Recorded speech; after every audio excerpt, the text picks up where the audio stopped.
Well, all right, and welcome into this week's episode of Play by Play. I am your host, Andy Horton, alongside my co-host, Jared Bergstrom. And well, Jared, we are a week deeper into baseball season. We are, 3 hours away from the tip-off, about 3 hours away from the tip-off of the NBA Finals. There was one of the biggest trades in NFL history on Monday. So we got a fair amount to talk about here on this week's episode of Play by Play.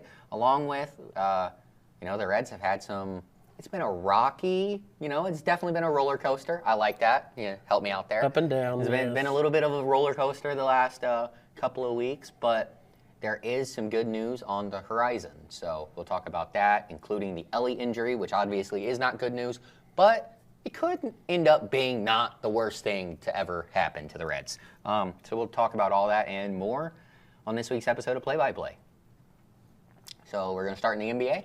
Yeah, let's start in the NBA. All right. So we left off last week. It was 3-2. The Thunder had the lead in the series. And Thursday night was Game 6 in San Antonio. That one was not much of a game, you could say. No, and I kind of figured it would have been that way. Spurs back up against the wall. They're not going to go. They're not going to get eliminated on their home court. Yeah, I didn't think that they would. I was a little surprised, I guess you could say, that how flat OKC came out. In both the first half and then in the second half. They've tended to be really good third quarter team throughout the last couple of years. And at the end of the first quarter, they were down 13. They kind of surged back a little bit in the second, but then they got their socks blown off in the third quarter there. Got outscored 32-13. And there was a pretty long run. Let's see if I can find how long it was, where they didn't score there in the third quarter. It was, they were building houses out there. And I was a fan of it. Let's see. Being a Spurs fan, I completely agree. Just hating the Thunder, in my point, but yes. I'm under 2 minutes. There we go. 55.8 seconds left. So they didn't score from 8.5 minutes to under the 1 minute mark. Oh my God. And it's 6.5 minute drought. And in that time, the Spurs went from being up. Hang on. They were up 72-64. And at the end of that run, they were up 92-64. And then Chet had his two. It's where you pack it up and just go home. And I think they I think you could tell that they did that. Now I have a lot of scrolling to get back up to the top. But I'm pretty sure the the minutes for a lot of the went down. OKC starters, it wasn't very long. Yeah, you had McCain enter for SGA. Dort entered for Holmgren. When at the break. SGA played the most minutes out of everyone, and he played 28 minutes. Oh. The Spurs did a really nice job all series long of making him work for everything. His field goal percentage here in this series definitely took a step back from what we're used to seeing, and as well as his points per game. He averaged, 31 points per game on the season, and the Spurs were able to hold him under 50% shooting in 5 of the 7 games. The only games in which he shot over 50% were Game 7, in which he had 35 points on 12 of 21 shooting. And then the other game he shot 50%, it was Game 2, when they had to that was a must-win game for them in Game 2. You can't go to San Antonio down 0-2. This series would have certainly ended at 6 had that been the case. But they were able to get Game 2. And what was a competitive game, but the Spurs didn't have enough in that one. And, 7 of 23 in Game 1. That's not what, that looks more like a James Harden stat line, minus all the turnovers. But he still had 4 in that game. Game 3, 6 of 17, that's 35%. Game 4, 6 of 15, 40%. Game 5, 7 of 19. In Game 6, like I said, 6 of 18, once again 33%, had only 15 points, and only shot 3 free throws. Oh, the refs kept the whistle in their pocket that time. Yeah, I'll tell you what, though. I think Game 6 might have been the worst officiated... Yeah, the worst officiated game I've ever seen. If it wasn't the worst, it was up there. Because I was texting Sam like the entire second half. I was like, they're going to call this. And then they ended up... like, because there was a bunch of reviews there in the second half, too. And I was like, they're going to call this. And then it was like... no, they flipped it. And, like, I don't know. I was just really kind of frustrated because, like, yeah, the Spurs won, but I was like, where's the precedent? How are you guys deciding that these are the calls that are happening? At one point in the third quarter, I'm thinking of his dad. Harper. Is it Ron Harper Jr.? What's his name? Dylan. Dylan. Yeah, I knew it wasn't Ron Harper Jr. I was like, but what's his name? I was thinking of his dad. But yeah, Dylan Harper got whacked in the head by Shea driving to the basket. And I don't understand how they don't call that. Like, it was clear, obvious, and the rule is, I don't know how they didn't call it like a flagrant, because the rule is that it's, what's the wording? Unnecessary? Contact to the head or... Well, hang on. Okay, yeah. Unnecessary contact is a flagrant 1. Unnecessary and excessive contact is a flagrant 2.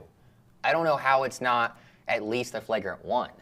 I mean, he whacked him in the head. But if Dylan Harper would have flopped, they certainly would have called it, without a doubt. It would have not been possible. But they didn't even review it because Dylan Harper didn't make a big deal about it. The Spurs bench didn't make a big deal about it.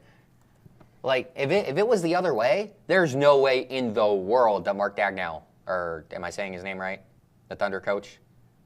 There's no way there's no way that they wouldn't have had that reviewed. Like, literally no way possible. Let's see, in the Western Conference Finals, SGA was on the floor for 17.4% of his total shots. Huh? The Trump administration and its backers. Oh.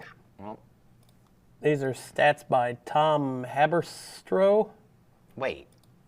You mean for 17% of their shots?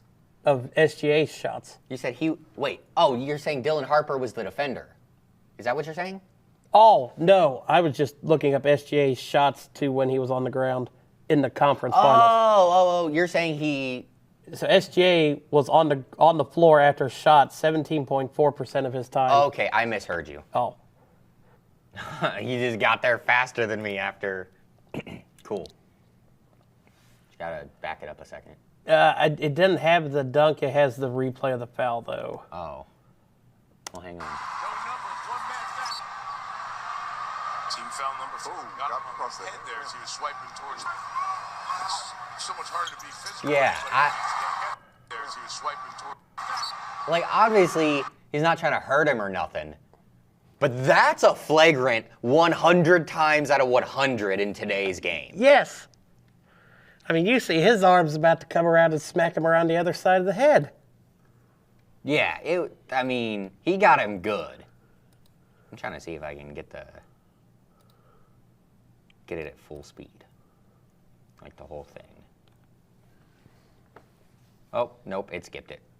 That's crazy that it skipped one of the better plays of the game in the highlights.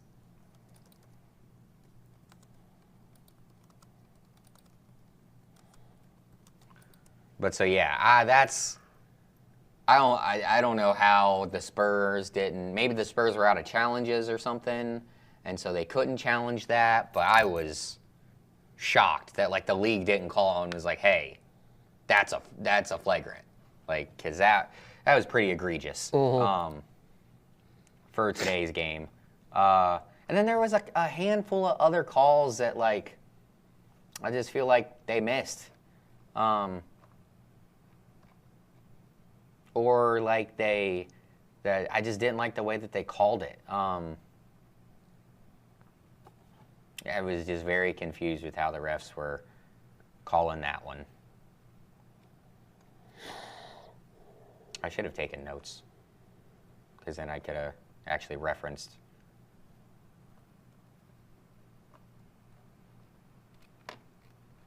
But so that was game 6, and then game 7 was on Saturday night, and that one, the Spurs came out and they jumped on top pretty strong early. They had a big first quarter lead, and they were up by like, what, 15 in the first? I felt it was 15-18, I thought. Yeah, they took off on them, and then the Thunder came back, and they were only down 7 at the end of the quarter.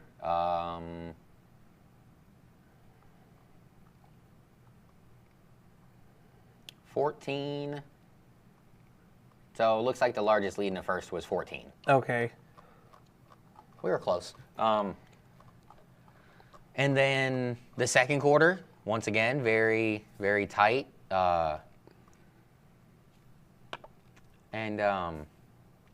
Shea, this was a game where he could have used some more help. I mean, I guess you could have said that in a few of these games. And he started off getting, a good amount of help in the first quarter, but then kind of got later into the game, and he had to do a lot more. Chet, hang on, I got to go find a clip before I really talk about Chet. Do you have anything to say about Chet? I mean, he was just not a factor. I mean, he 1 for 2, 2 for 4 from the line, and only 4 rebounds. So, I mean, he just was not a factor in this game at all. And that's somebody for playing over 30 minutes. This is exactly how I feel about Chet Holmgren. He is, and he's been stifled by Boston. And I was going to go there. And let me tell you something.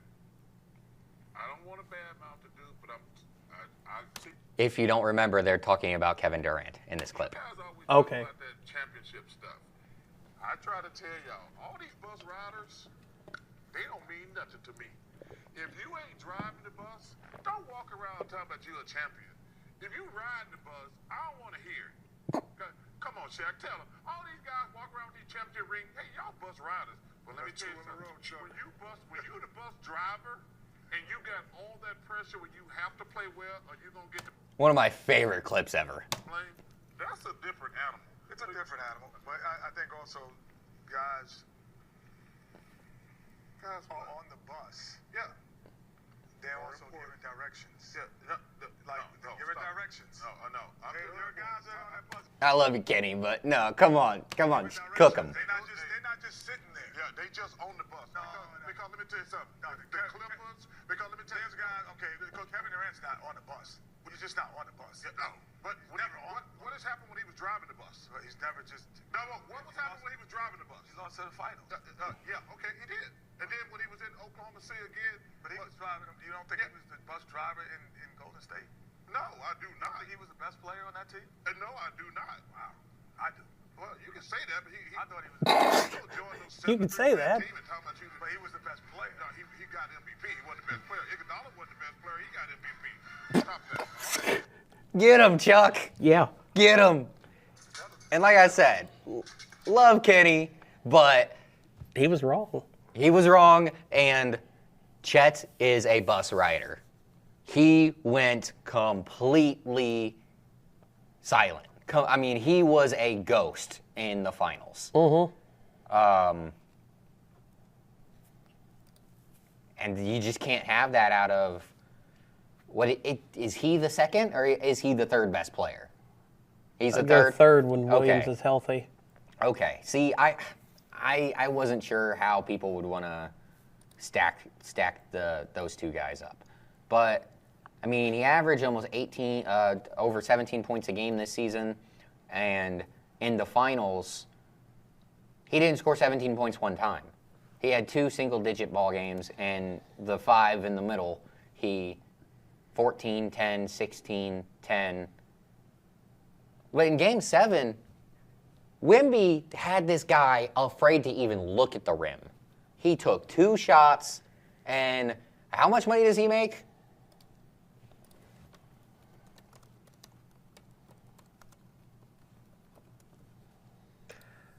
He signed in this offseason this past year, 5-year, $239 million. Has a $41 million cap hit, and he took 2 shots in Game 7.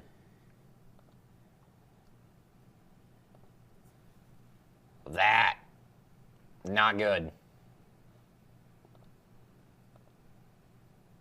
He took like 50 shots in the series. 55?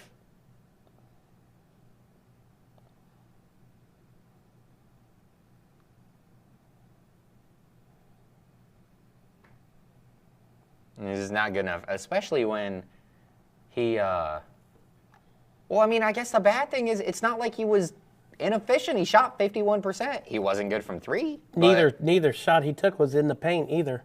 They were both outside the paint. His one make was an 11-footer. Yeah, Wemby just changes everything on the inside and even on the outside. And, you know, that's one of the crazy things about him. He makes such a presence. He is such a presence defensively. Mm-hmm. I don't even know if we'll ever be able to calculate, like, a real defensive rating for him or whatever. Because people just don't even think about attacking the paint when he's in there. Like, it doesn't even begin to cross their mind.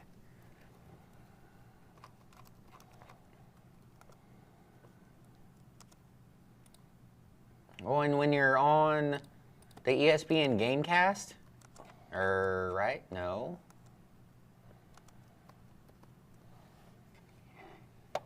Yeah, when you go and you look at the ESPN Gamecast, you wouldn't think that that's necessarily the case. Because you want to pop my screen up real quick.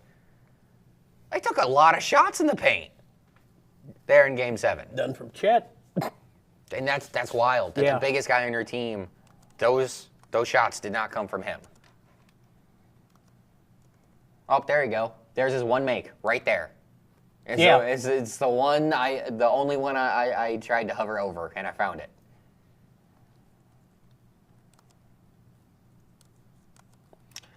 It was a huge mistake by OKC. I guess I get it because they were trying to close things out in Game 6, but it was a huge mistake for OKC to play Jalen Williams in that game because, I mean, he wasn't available for Game 7. And that's pretty big. I mean, so how much blame do you give, I guess, the OKC coaches for that right there in itself? Because it's very likely that if he plays, they might win. Yeah, he was not good in Game 6, but, you know, not being good in one game doesn't mean anything necessarily. I mean, De'Aaron Fox was not very good most of the series because he was hurt. I was about to say, I don't think he played in 3 games, didn't he? Yeah, but he played well in Game 7. Oh. Shot 50%, gave him 15 points, played good defense, had 3 steals.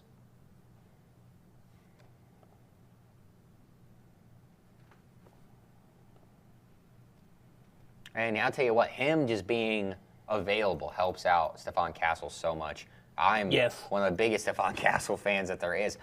That man could not stop turning the ball over all series long.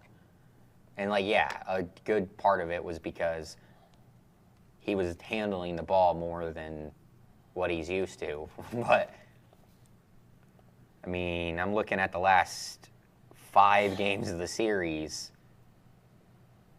6 turnovers, 5 turnovers, 3 turnovers. For Castle. Yeah. Oh, so I guess it actually maybe wasn't quite as bad as what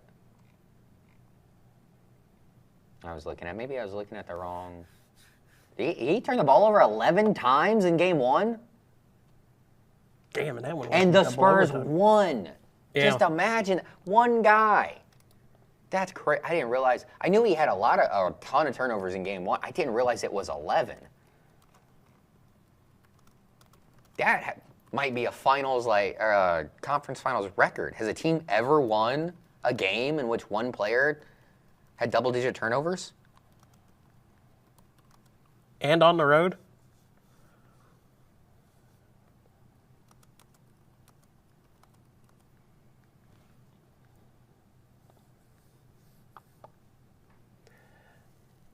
The record for most turnovers in a single conference finals game, you want to take a guess? 12 by James Harden? Yep. Ah, yes! In Game 6 of the 2015 Western Conference Finals. I was just talking to Richard about this. And that was the when game they lost they to missed the 27 straight threes.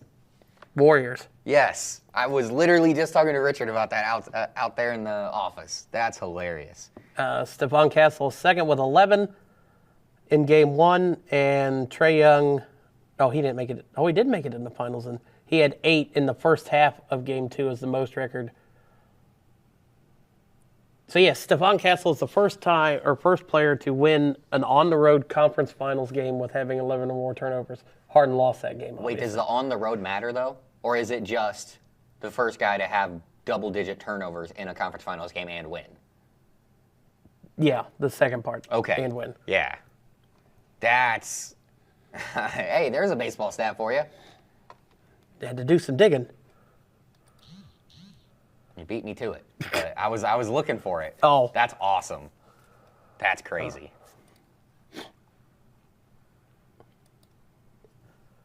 Let's see. The Knicks and the Spurs have played each other 3 times this year. The Knicks are 2-1. And they were blowouts, weren't they? Knicks wins were 124 to 113 in the NBA Cup Finals, and then a 114 to 89 win towards the end of the regular season. But Wemby I don't think, played in that game. And then the one Spurs win was 134 to 132 at home. Gotcha. Okay.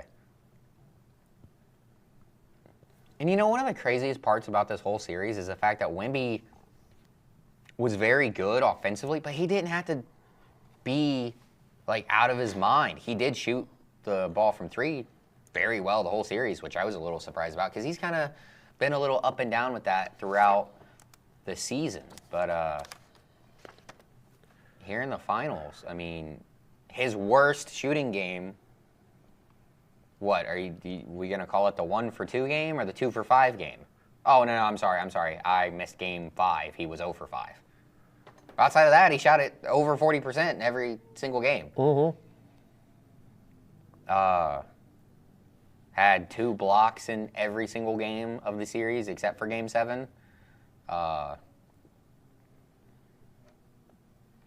mean, just can't talk enough about how good he is. And the Spurs, just as a team, they've done such a good job building a roster that has so many talented dudes. I mean, obviously he's the number 1, and I guess Castle is the number 2, maybe, in my opinion. But then it's after that, they just got a bunch of dudes that are all ballers. I mean, yeah. Julian Champagnie, fantastic player all around, both sides of the ball. De'Aaron Fox, very good defender. One of the fastest guys in the league. He's a great ball handler as well. Devin Vassell, I mean, he's a great shooter. Once again, another guy that he's good 3-and-D type guy as well. I mean, he can do more than just shoot the ball, but he's a great shooter as well.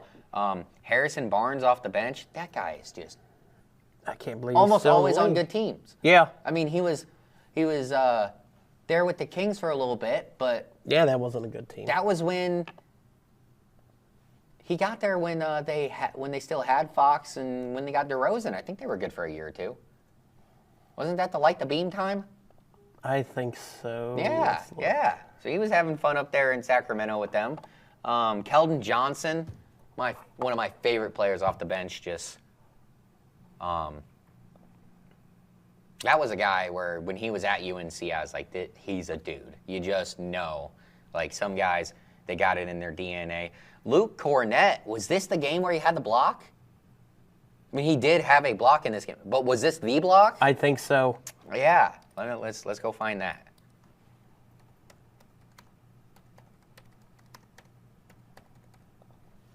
Yes, it was Game 7. It was that one. Because I typed in Luke Cornett and Game 7 block was it autofilled. You got it? Yeah, hang on. I'm going through an ad.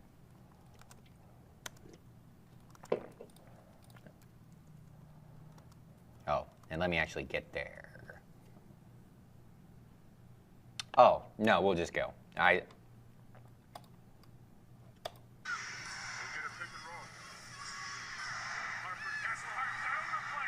Yeah, I was watching this, and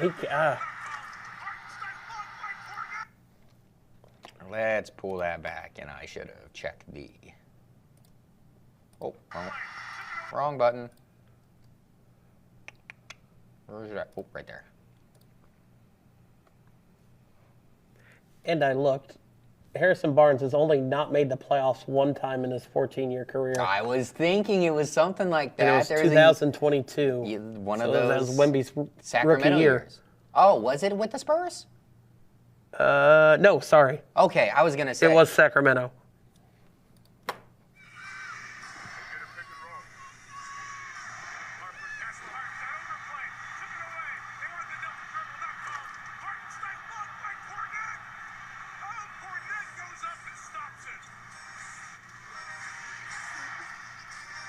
No, they're not going to show the replay? Probably not. Or maybe they're going to show it right here. Luke Cornett and the Spurs switched up their defense right there. They did not allow SGA to Or maybe not. get to his mid-range. They say, here's a trap. Maybe not.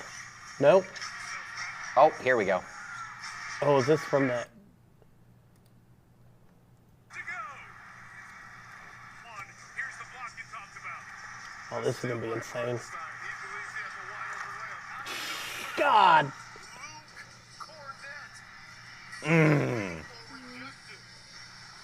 And that was a huge block because I think the Spurs or the Thunder were on like a 7-0 run to get back into that.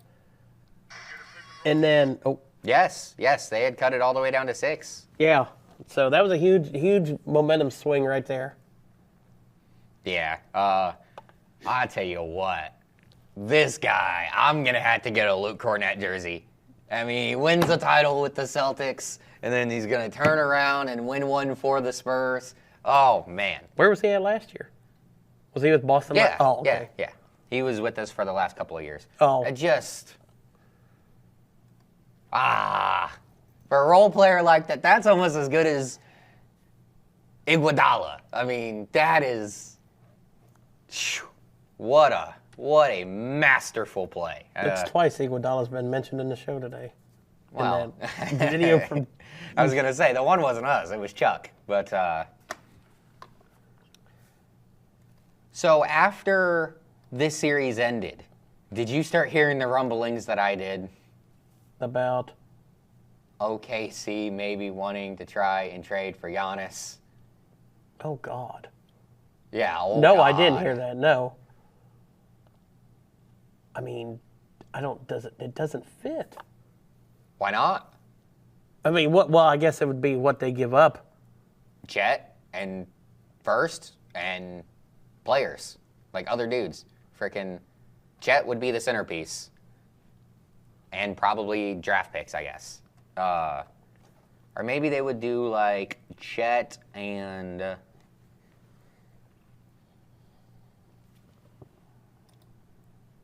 is it Jalen Williams the one I'm thinking of, or is it Kenrich Williams? And I'm not saying that would be it, but that would be like a start for it. Obviously, it'd be multiple first-round picks. I just hope that doesn't happen. That would be so good. That would not be fun. And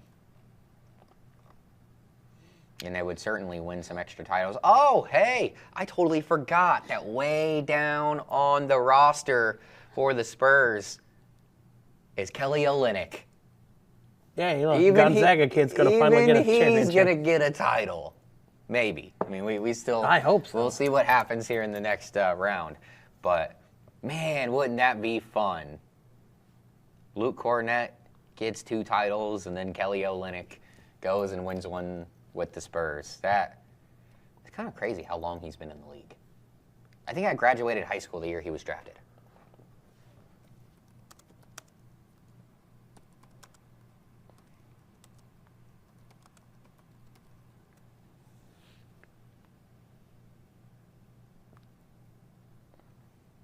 Oh no! I guess he came in the league a little earlier. 2013. It was when I graduated. So he's older than what we thought. Yeah, a couple years older. Damn, he's a 13th pick in 2013. Mm-hmm. Wow.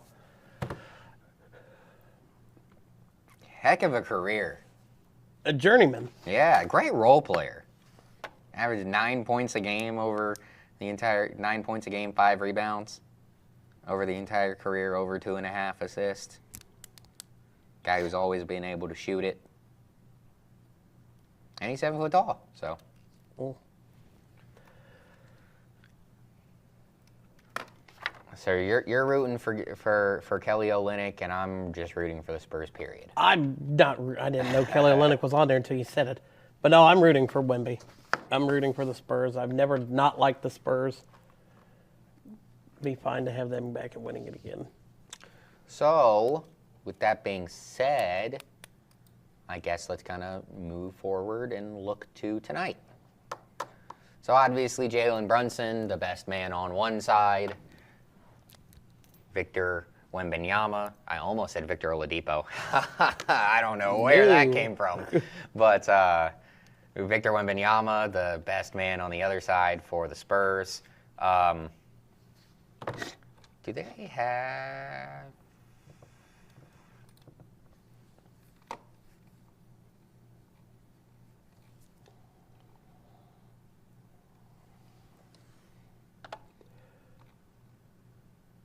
Ooh. So, yeah, big injury news, I guess. I don't know if you heard this, but Mitchell Robinson hurt himself, broke his finger between the end of the Eastern Conference Finals and the end of the Western Conference Finals. He's day-to-day. He intends on playing. I did see that this morning. And that's huge for them. He's a big guy, and he's going to be a key for them if they're going to have the ability to lock down, slow down Wemby. And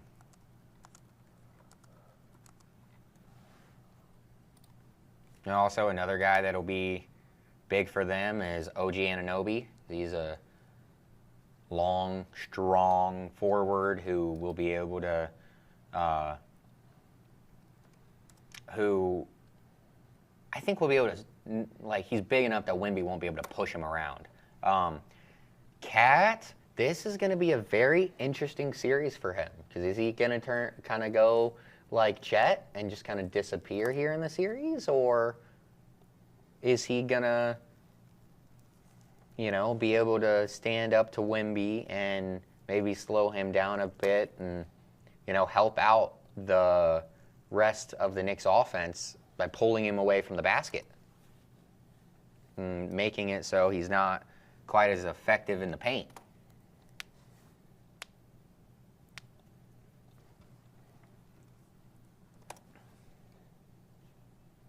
Then, obviously, it's still the Gonzaga Knicks, the Villanova Knicks, because they still have McCall Bridges as well as Josh Hart and, right? Is that all the, no, Tyler Collette? No. He was Marquette. I'm sorry. Wrong Big East school. Oh, I totally forgot that they got Jeremy Shohan. That could be very interesting because he was a Spur for most of the season. and then I don't remember if they cut him or traded him. I don't remember exactly what happened. But he could be a very interesting piece here in this series because he knows the Spurs. Right. I mean, he was a Spur for 3 years or something like that. He was released. Released, okay. Yeah, that's right. I thought it was weird, but hey, maybe he just didn't groove.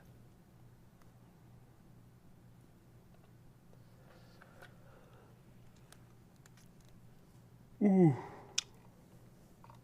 So we just kind of talked about the Knicks. We've kind of been talking about the Spurs here all day.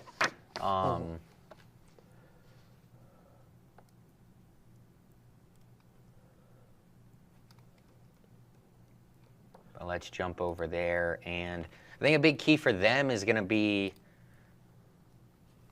the combination of, I guess it's going to be Castle, Fox. How big is Harper? 6'5"? Yeah, okay. Harper. And either, or maybe it'll be a tag team between all 5 of them. When you add in Keldon Johnson and Vassell to be there to be able to defend Brunson. You're going to have to make it hard. And they're all bigger. Well, is De'Aaron Fox? No. De'Aaron Fox is the same size, but significantly skinnier than Brunson. But it's going to be tough for him because I just listed, 5 physical guards / forwards that are all above average defenders. And it's going to take Castle and Wemby not getting in foul trouble with Brunson too, because that was an issue in the Thunder series with them. They both got into foul trouble quite a bit. And Wemby, there was long spurts he had to sit in the first half because he got like 3 quick fouls. So that's going to be a huge factor in this one. And you got to just wonder how physical the Knicks can make it. Like I said, between Cat, Robinson, and OG, that's not a bad unit to be trying to defend Wemby with. I'm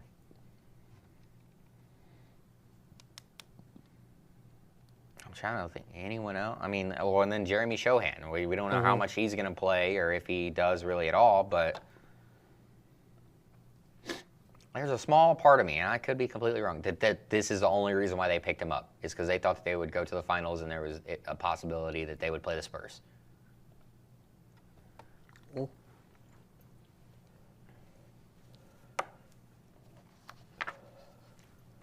I think the Knicks might be on too much rest. I know it sounds weird, but No, I mean there's- coming off. I mean Eastern Conference teams that swept their finals or swept their teams, and then played Game 7, or the Western Conference played 7 games. The Eastern Conference has won the title 3 times, or they're 3-3, and 6 times it's happened.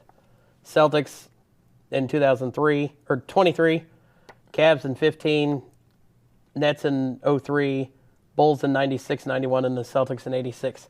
But the home team won Game 1 in each of those finals in Game 1. So Spurs are winning this one because they're the home team. How many games? 5.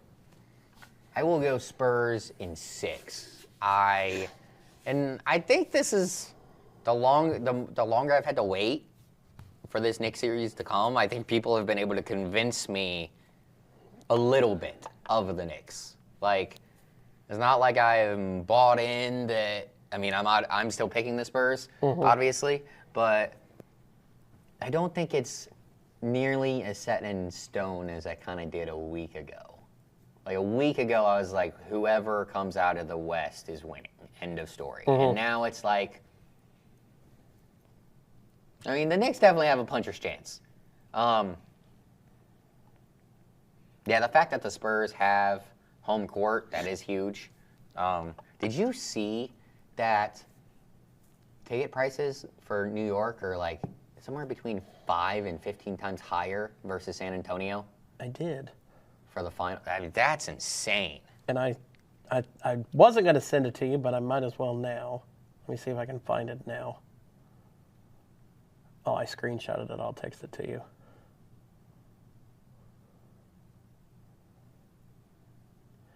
For Game 3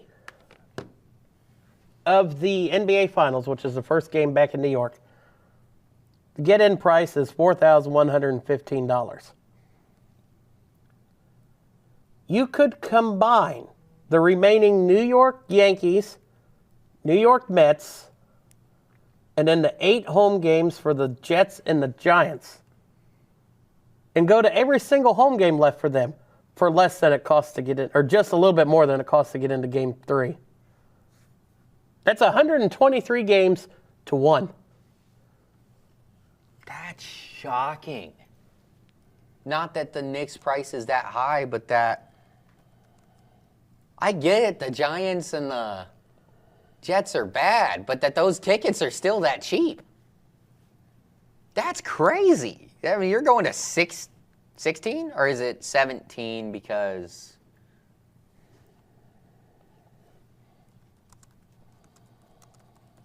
Like, does one get 8 home games and the other one get 9? Let me look it up. But regardless, I'm a little shocked that you can get into that many NFL games for that cheap. I don't care that the team's no good. The Giants have 9. How do they have 9 regular season home games?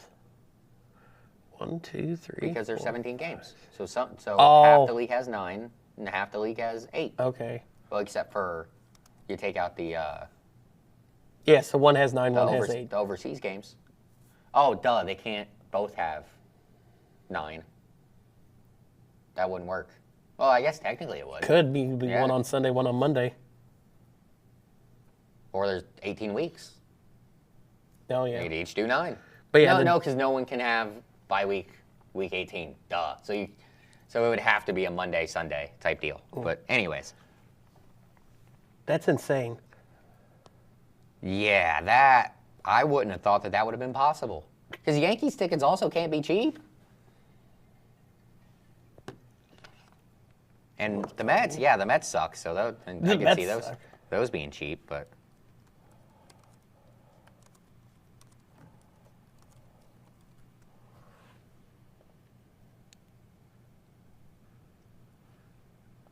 I mean, granted, these are horrible, probably horrible seats, but you can get into the Guardians game today and tomorrow for $7. Yeah, but it doesn't count those. It counts. It's only counting the home games. That's how it's 123 instead of. Right, I'm saying. Yeah, but it's not counting the Guardian. Oh no. I'm sorry. I read that wrong. I read that backwards. My bad. Granted, it jumps up to 40 for the Boston series this weekend. Oh shit, then it goes to 80. That's crazy that you can get into Yankee Stadium for $7.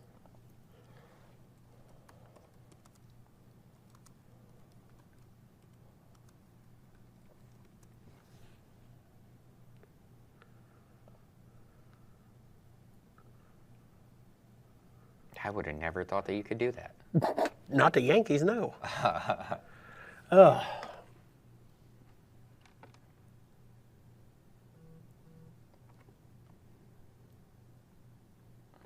So, all right. I think we're kind of done with the NBA, right? Yep.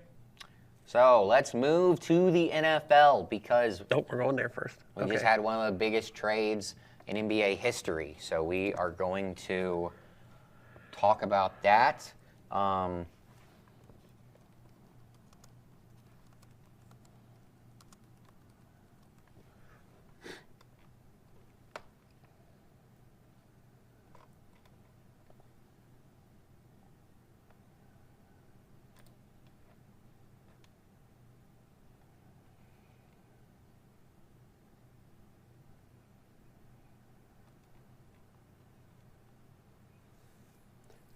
Yeah, so we will, let me pull up We're going to look at the Browns' schedule and pull up the Rams. So what the deal was Aaron was They're trying to get him to come back, Myles Andy. Garrett for Jared Verse, a 2027 first, a 2028 second, and a 2029 third. Did I get those picks right? I believe so. So, I mean, Jared Verse won Rookie of the Year last year, right? Yes. Yeah, he had a fantastic season for the Rams. But, when you have the ability to... No, he wasn't a rookie last year. 2 years ago. Yeah.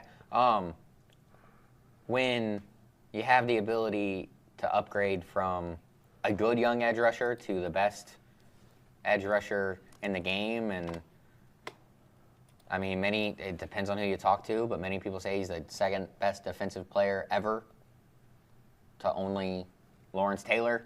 It's a pretty big upgrade. Yeah. How do you like the deal for the Browns? I don't think they got enough. So what do you think it should have been? I could have easily seen maybe 2 first-rounders and another player. But it just, I mean, like you said, you're getting the best defensive player we've seen in our lifetime play, outside of Aaron Donald, I would say.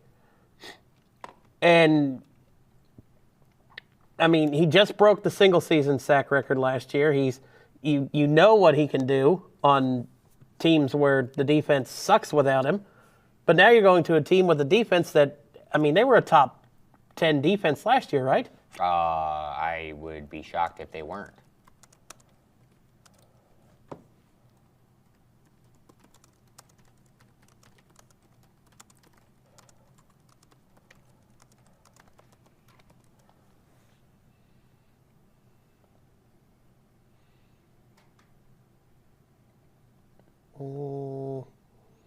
They were 6th in the league last year in points per drive. Yeah, I'd say that's pretty good. Yeah. They were 4th in overall defensive efficiency, 4th against the pass, 7th against the run. They gave up 3,684 passing yards last year. That was 10th in the league. Ranked the 8th in third down conversion rate. Yes, that's all top 10.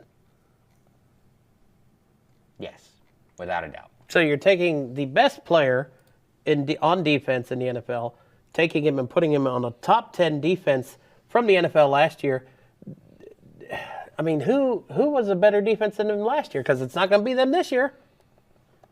I would say that the Rams go from a top 10 defense to the top 2 defenses in the league now. Well, the Texans had the best defense in the league last year, and actually, when you go by yards per game, the Browns were 4th. Really? Yeah. I mean, he makes a big difference. Yeah. Like, remember week 18 last year, the Bengals offense did nothing, and it was all because of Myles Garrett. Oh. Let's see. The Rams were... Okay, so middle of the pack in yards per game.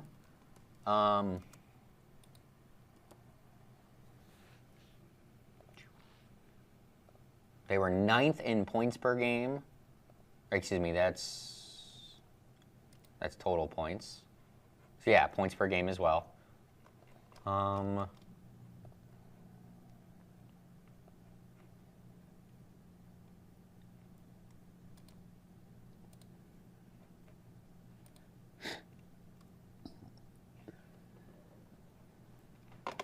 They were...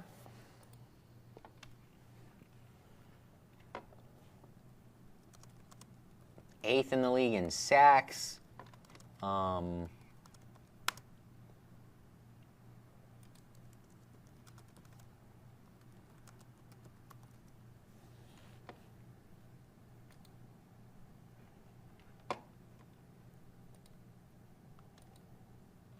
Passer rating against, 8 again. I mean, just about any defensive metric you'll find, they were top 10. Yeah. So yeah, they're going to be. Turnovers, they were top 5.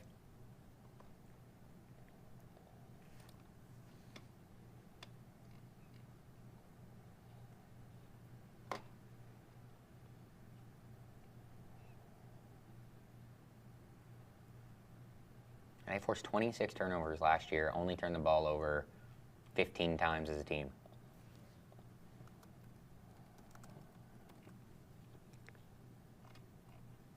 And yeah, I like that defense really needed to get a guy like Yeah.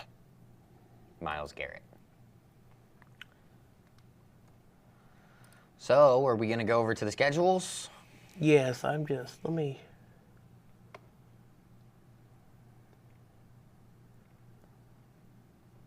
I'm just looking at see who's going to be the opposite of Myles Garrett this year. So is he the left linebacker, you would say? It does. He will line up wherever. Okay. Well, the other two linebackers that'll be on the field, they're going to probably have their best years in sack totals for the Rams because Myles Garrett's going to get every double team and possibly triple team in the books. Mm-hmm. So do you want to do the Browns first or the Rams first? I don't think it matters. Well, we can do the Rams first because that one might be a little bit easier.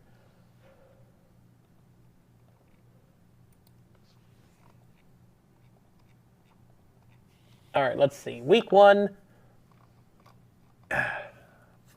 they'll beat the Niners. They'll beat the Giants.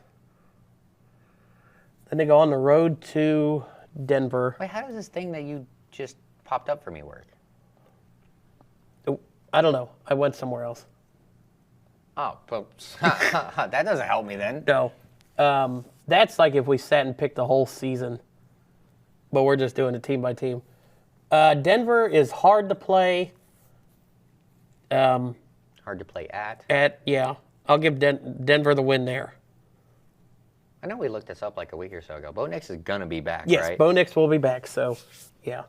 I don't like the cross-country travel, but Myles Garrett changes that when you're on your team. Well, and I think that one's going to be really interesting because you got the great offensive line of the Eagles. And, the Eagles don't have a crazy, their pass game isn't great by any means. And it just got worse, trading A.J. Brown. Yeah. That one should be an interesting one. See how he matches up against them. I guess just stop me when you think. Week 12, when is that? Will not Myles Garrett, Micah Parsons be back by then? Week 12 is the end of November. Yes, he'll be back. But I don't think it matters.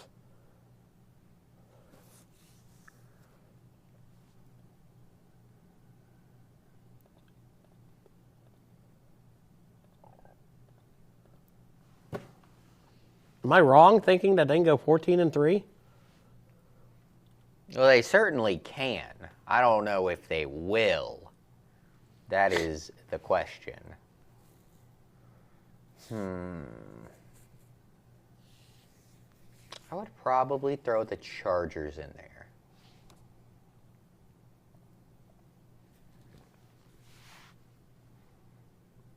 And then that Green Bay game is iffy for me because I don't know if they're going to be... Green Bay is a hard one to get a read on for me because Jordan Love is hard to get a read on. And then Micah Parsons wasn't great when he got there last year. So I'm the Green Bay pick I'm totally okay with because I have no feel for Green Bay. When is Toyotathon? No, end of November.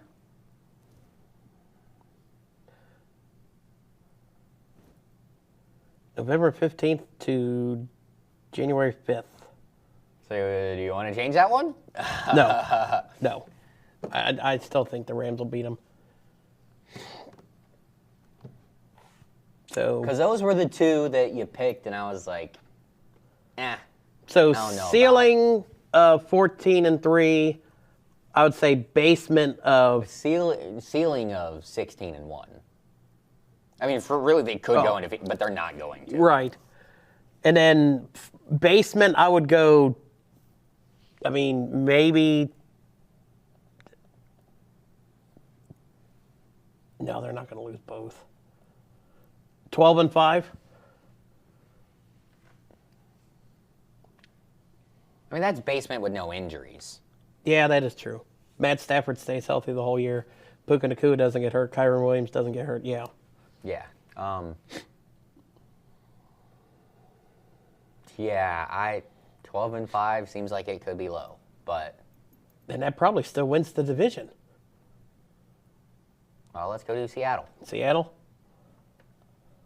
And then we'll go do the Browns, because I don't think the Niners have a chance to win the division. I guess we can look at their schedule too. Seattle, win. How much does A.J. Brown change things? I don't know. Raising your Super Bowl banner at home, first game of the year, against the team you just beat for the Super Bowl, I mean, I'm still okay with the Seahawks winning that one, okay. but they're going to be a way different team. Mm-hmm. Like, that changes a lot. Well, they lost, the hell is his name? The running back. Ramondre Stevenson. I was talking about Seattle. Oh. That's funny because I was thinking about the Patriots. Yeah, no, Kenny Walker. Yeah, they lost him. I think they lost somebody else. But yes, I mean, it's not the same team for either team going in next year. That's not early enough for the Chargers to suck yet.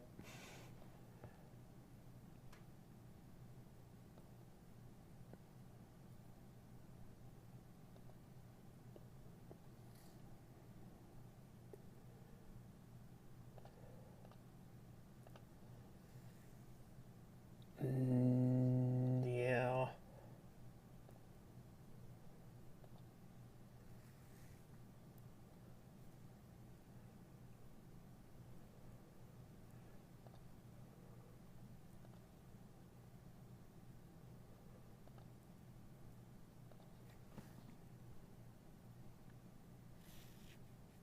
If there's anything I would probably change there, and hey, I guess we will have to do the Niners, is one of the Niners games.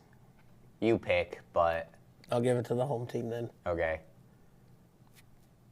And if this is correct, the divisional games, or really that game will decide it. Yeah.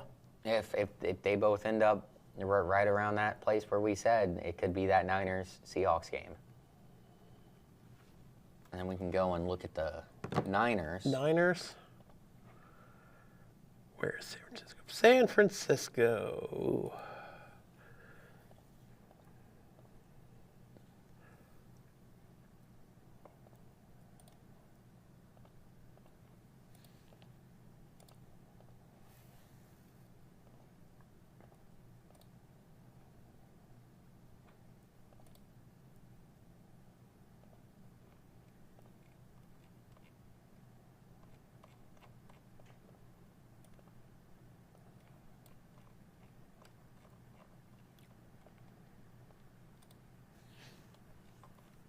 That right? You think?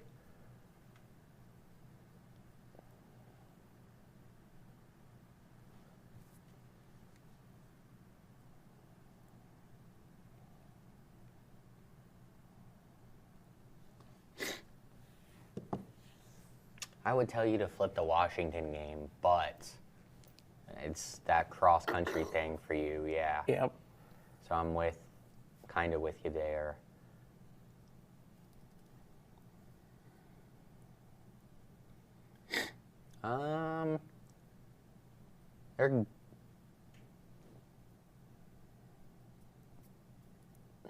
I could see them losing that Chargers game, but that doesn't mean they will. That one's an iffy one. Yeah, it's because it's in the last month of the season. Well, but also you have to think, at some point the Chargers are gonna stop charging so hard because Harbaugh is just different. Like Maybe. they haven't had a good coach in our lifetime. True. I mean, what, Mike Norvell was there for a while, and he wasn't bad, but he wasn't good either, really. Oh, now we're going to the Browns? Yeah. Now we can go to the Browns. Because we don't have to worry about the Cardinals. They're not going to compete for anything. Browns. That's rough. Ooh. I might start 0-4.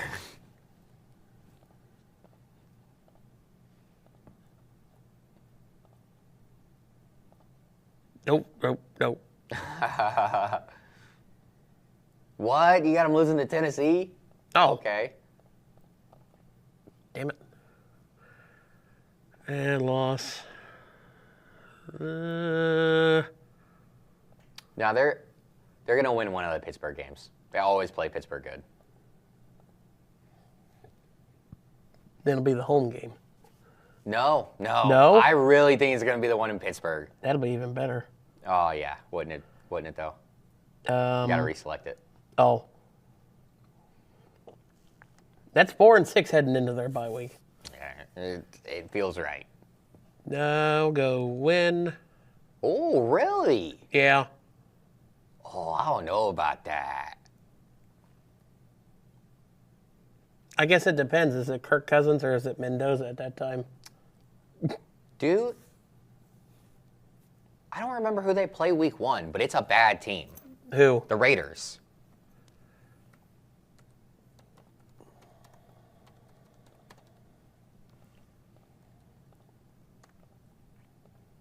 Seven and 10? But they play the Dolphins week 1. Mendoza's going to start the season. Oh. I mean, 6 and 11?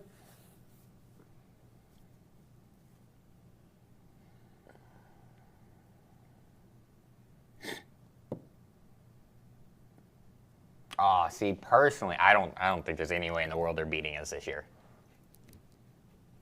Even with Joe Burrow struggling Cleveland? That was because of Garrett. He's not there anymore. 5 and 12? Yeah. I was like, 6 didn't feel right. 6 wins, that'd be... And that's kind of with them... Oh, you guys are beating the Saints? Yeah. Oh, interesting. I could see that one being a win for the Saints. So that would make it 4 and 13. I could see that flipping. Yeah, I wouldn't be super shocked about that. So that still has them at 5 and 12. I think I like that a little more. I think I like that 5 and 12 a little more. Just I have to- flip-flopping NFC opponents. I have to ask you the question though. Are you guys actually going to beat them? Is Daniel Jones going to be healthy by then? Still be healthy by that time? He better be. If not, it'll just be Jonathan Taylor running the ball. Was there any other team we wanted to look at?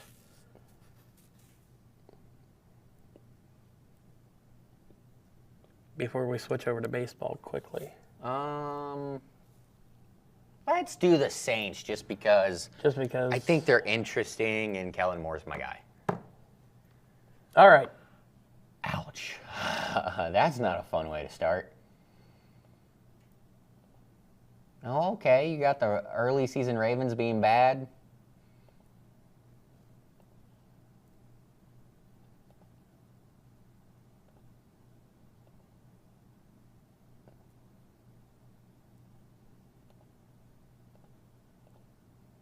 Oh, God, this is too many wins. Yeah, I'm like, Get outta here. 13 and 3? Um, Yeah, they'll beat Arizona. yeah. They'll lose that one. I'm going to flip this.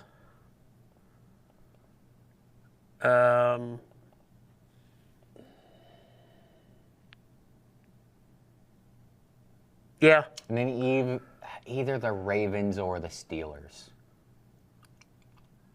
I would probably flip one of those. And that just seems... No, I don't think so.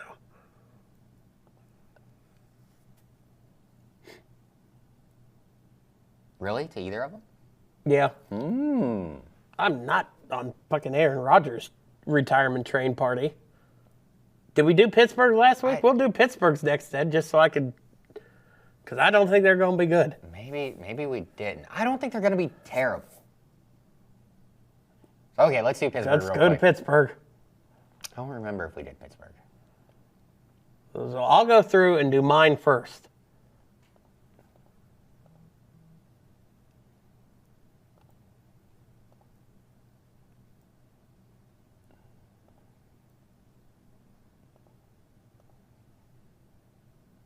I had the Saints winning that one.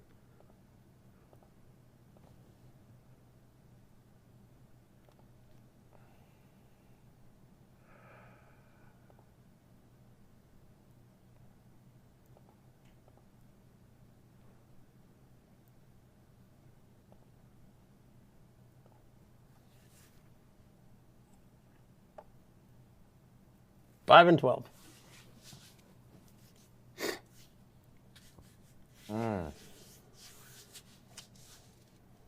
Interesting. So where are you switching? I would switch week 2. Really? Remember, they got Pittman. So now he's got 2 good wide receivers. That makes such a world of difference. The only actual wide receiver with any kind of talent that was on that team last year was DK. There was no one else that was any good. So they had tight ends and running backs. That was the only other guys that they had for Aaron to throw to. I don't think they're going to be a lot better. Like I could see the offense being significantly better than what it was last year.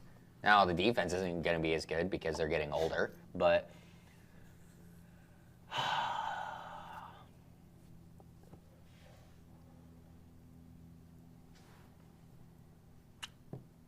and I'm sorry, Jared, week 5.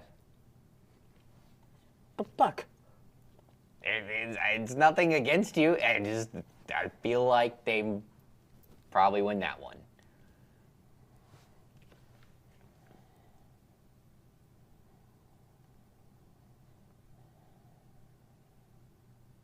I could see him being 7 and 10.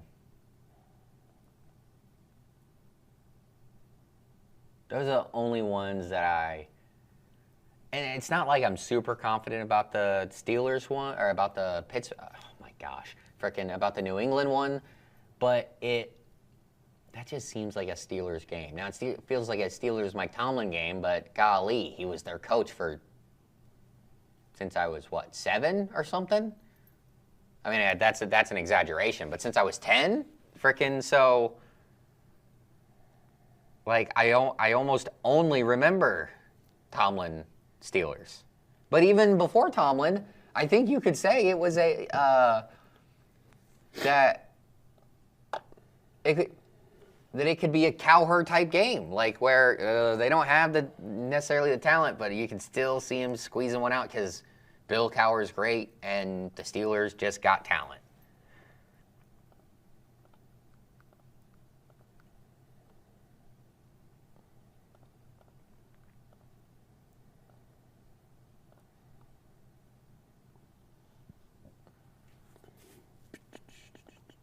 He was their coach from 2007 until last year. So I was 10 years old when he got the coaching job. He started his career at the Virginia Military Academy. Wonder how much of a powerhouse they'd be if they kept him. Where's his first NFL job? I think it said he was Yeah, he was a defensive backs coach for Tampa. Okay. And they only had 1 year as coordinator in Minnesota. Hey, was that the Jared Allen years? 2006. Yes. No.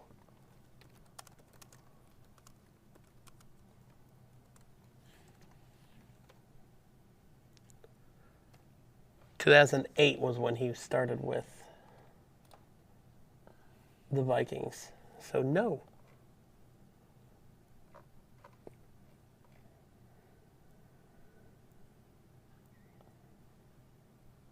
I didn't know he went to Boise. I didn't know.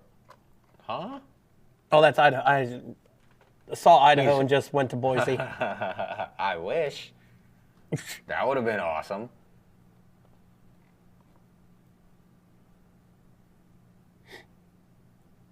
Only one Super Bowl win for Tomlin. But all right, so let's get over to baseball because we're running out of time. Yep.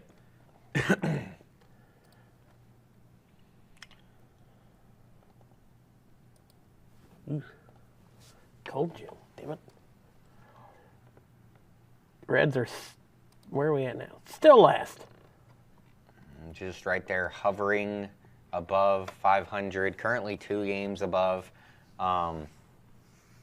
Yeah, like I said, last in the division, but I mean, there's a game and a half separating the bottom 4 teams in the division, and then Milwaukee has a 5.5 game lead on all of us. The Cubs are one of the most hot and cold teams imaginable. Yeah. You can't have 2 10-game winning streaks and then I think it was 12-game losing streak. I think it was 11. 11. But still, that's just crazy how they're up and down. The offense for Pittsburgh has been much better than what I expected. Part of that is all the guys, all the bats that they brought in to try to help, like Brandon Lau, who's been awesome for them this year, 15 homers. He's hitting just a tick under 260. Connor Griffin, there's a reason why they gave him that big contract before he even got to play. He's doing a nice job, 270. And I don't think he's supposed to be a guy with a ton of power. He only got 4 homers. But, hey, you're putting the ball in play and getting on base. Marcell Ozuna, he was with the Braves, right? Yes. Yeah. And Ryan O'Hearn, Marcell Ozuna has had a tough season. He's only hitting 186. But Ryan O'Hearn, on the other hand, is hitting 293 with 8 homers of his own. O'Neal Cruz, 14 homers. Seems as though he, when I say he, talking about O'Neal Cruz, he's kind of settled in at center field. We're not seeing all the crazy mistakes like we were seeing last year and even early this year. Yeah. So sadly, they've been all right. And then Nick Gonzalez, he's been there for a while, but that guy, he just makes contact. I mean, it's annoying playing against them, partially because of him, because he's not a guy that you just sit there and think, oh, he's super good or anything, but he just gets the ball in play and gets on base. Who would have ever thought in a rotation in which Paul Skeens is in that he, 1, wouldn't have the lowest ERA, and 2, just wouldn't be the most impressive pitcher? Braxton Ashcraft has been insane this season. He's pitched 74 innings to a 2.77 ERA, only given up 7 homers, only walked 17 guys. Ks per 9, Paul Skeens 10.3, Braxton Ashcraft 9.8. He's not letting guys on base, nothing. And when you just look at, their top 3 guys, and yeah, Bubba Chandler really hasn't had a good season so far. His ERA is almost 5, but Mitch Keller, he's doing Mitch Keller things. He's just consistent. Actually, this might actually be one of the worst years of his career, too, with a 4.3 ERA.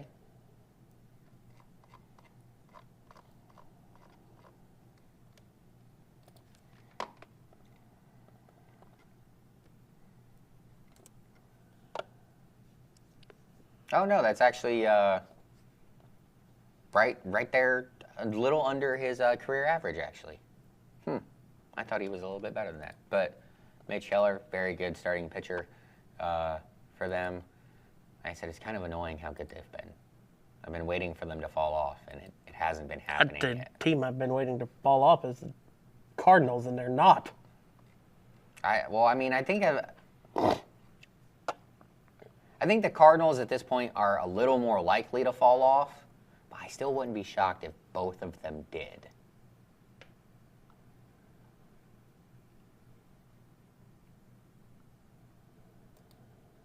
But the Cardinals, they're doing it almost strictly with offense. Because when you look at their pitching staff, none of those numbers are super impressive outside of Michael McGreevy. He's pitching to us just barely sub-3 ERA. But you look at all the other starters, 4.25, 4.19, 4.37, 4.35, 4.59. They're just doing it with offense. I mean, Real quick. Oh, go ahead. I was going back and I was comparing their numbers between Ashcraft and Skeens. The big thing is Ashcraft is getting run support. I mean, in his wins this year, 8-2, 13-3, 6-1, 12-1, 9-3. Skeens, his wins this year, 8-3 against the Reds, 7-6 against the Padres, 3-1 against the Nationals, 2-0 against the Brewers, 1-0 against the Diamondbacks, 2-1 against the Rockies. Yeah, so that is a big thing right there for sure. Has not had the run support. Talk a little bit about the St. Louis offense. Alec Burleson, that guy, I've been wanting for him to either get out of the division or for the Reds to find some way to acquire him forever. Freaking, that dude is, it's not like he blows you away necessarily, but he's one of those guys that he just hits the ball. Yeah. I'll take 283 with 7 home runs. 283 in a career over 5 years, 270. It doesn't like hit a ton of home runs or anything. He's only got 55 in these 5 seasons, and really it's 3 and the start of this year. So it only has 55 home runs in these 4 real seasons, but it's like you said, I'll take 280. Ivan Herrera, their catcher, and DH, I guess. I was about to say, I thought he DHs more, but I could be wrong. Who knows? But he's also hitting 260, another young guy. Jordan Walker, when did he Rookie? start learning how to, no, not a rookie. Not a rookie. Oh, No, who but was when did he start learning, you're talking about JJ. Oh, JJ okay. Weatherholt. But when did Jordan Walker get all this power? He's got 15 home runs and doing a pretty nice job hitting 280 as well. He's already knocked in 44 RBIs. That's got to be near the top of the league. And yeah, JJ Weatherholt hitting just a hair under 250. He's got 9 homers. Is he part of the same class as Burns? Burns was what, 2 years ago? So 2024? Yes, they are. It's incredible how fast, like, that first round of the draft has gotten to the league and not just been okay. Like, the first round of that draft was I'm looking it up. Travis Bazan at 1. He's up. Yeah, he's been up for at least most of the season. Chase Burns, Charlie Condon for the Rockies. I don't think he's up quite yet. Nick Kurtz won Rookie of the Year last year. Yep. I don't think Hagen Smith is up yet. Or maybe he is, but I'm not sure. Jack Caglione. He's up. He's up. We got one more game against him today. 7 was J.J. Weatherholt. Connor Griffin was 9. That's the top. That's Top 10. yeah. And then King Seaver and Christian Moore. Seaver King, but yeah. Oh, I'm sorry. So Condon, Smith, Moore, and King are the right? The ones that aren't up. The rest of the top 10 are, and like they're not just regular dudes. These are good, really good players. Yeah, I don't know. Maybe Hagen Smith has come up, but not that I. Condon has not been called up yet. Okay. Oh, yeah, and then Trey Savage. He was the 20th pick in the draft. Smith has not been called up. And then Moore and King were the only two that I wasn't sure about. But I don't think they were. I don't think they have been. I Nope, guess I should not say. for Moore and Seaver King. Yep.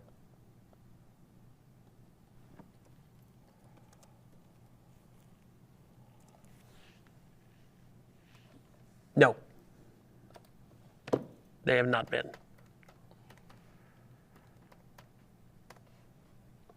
Hell, Yesevich he was just in the World Series. Mm-hmm. Yeah, that's what I'm saying. He was fantastic for him last year, too.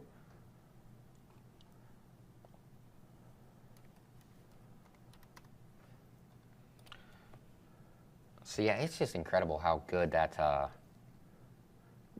first Jordan round. Walker has more home runs this year than he had in his career. And he might have had like 5 or 6 in the first week or a couple weeks of the season. That's crazy the start he got off to.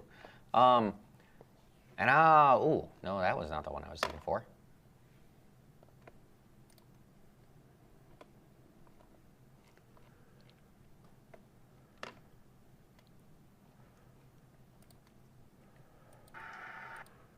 Oh, you got something. Well, we're pretty much just about out of time. But I will tell you what. We got the scoreboard thing. I will ask that first. Yeah, Okay. thank you. Because there was downtime, I can edit out. That is true, but it's also almost 7. Oh, That's why shit. I was. So, okay.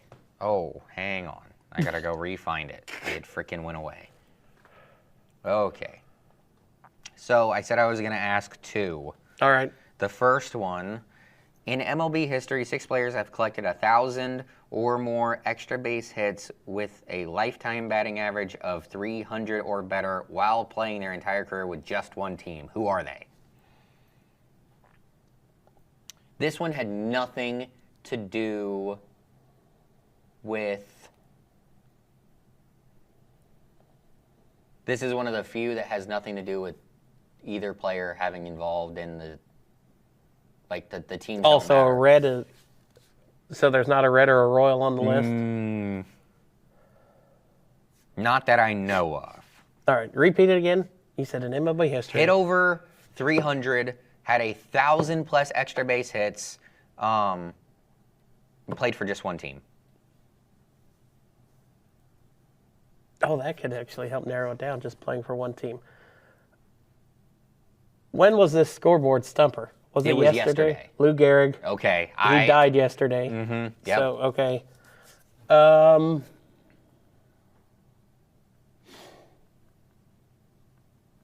Derek Jeter? No. No? Damn. Oh, he had to be close on that, though. Let's see. I got to go old. One of them isn't. One of them isn't old? Yeah. Active? No. No. Okay. Oh, And just to try and give you a little bit of help, he played on the East Coast. the one that's not old. Yes. I mean, he's still technically old. Oh, but, well, yeah. like, If he's retired, then yeah. Let's see. Played on the East Coast. Who played? It was. It's not David Ortiz, is it? no. Okay. Think South. South. Chipper Jones, Yep. Atlanta. One team. Ted Williams? Yep. Okay. One of them did play for the Royals. George Brett. Yup. Yeah, that was a good pull from me because I looked at his name again and I was like, no, he did play for them. I forgot, but yeah, he did. Oh, so that's what. I just barely know his name. I'll tell you, he was. Oh, he was a great player. Yeah. That's one of the few things I know, but I barely know his name. know him about from the corked bat incident. Mm-hmm. I need 2 more, 3 more, 2 more. 2 more.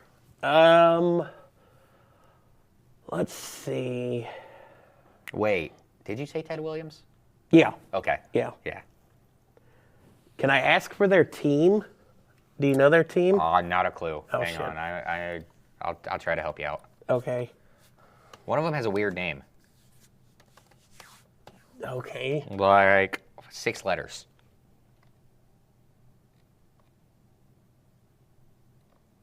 And he died in 1958. So super old. Yes. What team did he play for? The New York Giants. He played for 21 years. Mel Ott. Yep, he batted left-handed. And the other one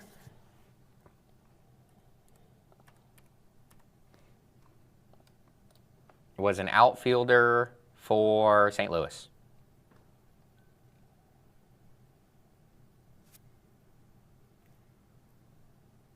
I wanted to say Ozzie Smith, but I know that's wrong. He played shortstop. He died in 2013. Oh. Is that Stan Musial? Yep. All right. Hey, there you go. The other One of scoreboard the most stumper. generic nicknames ever. The other scoreboard stumper was 4 catchers have won 5 or more Gold Glove awards while playing their entire career with just one team. Who are they? Ooh. Johnny Bench. Yep.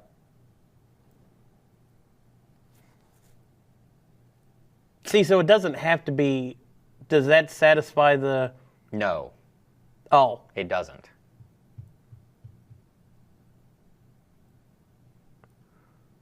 who the hell is the?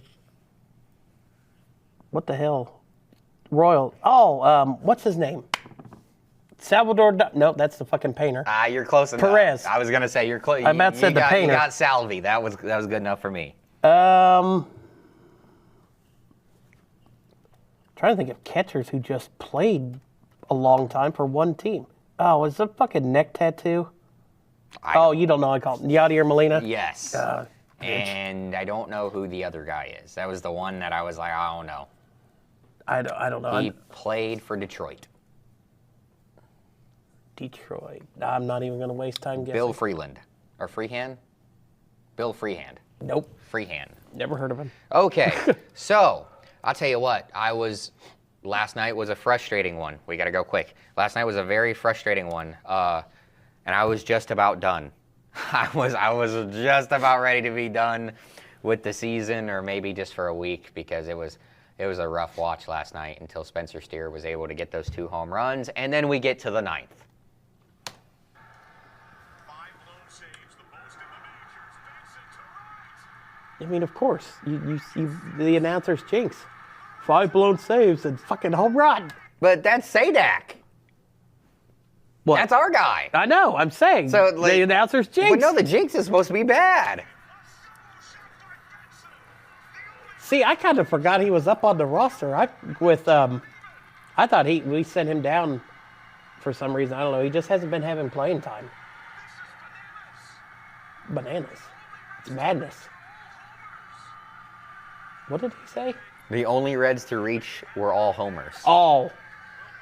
We had our only hits were home runs last night until Blake Dunn's walk-off. But all right, boys and girls, that's going to do it for this week's episode of Play by Play. Don't forget to like the show, share it on all the social media platforms, and we'll see you guys next week.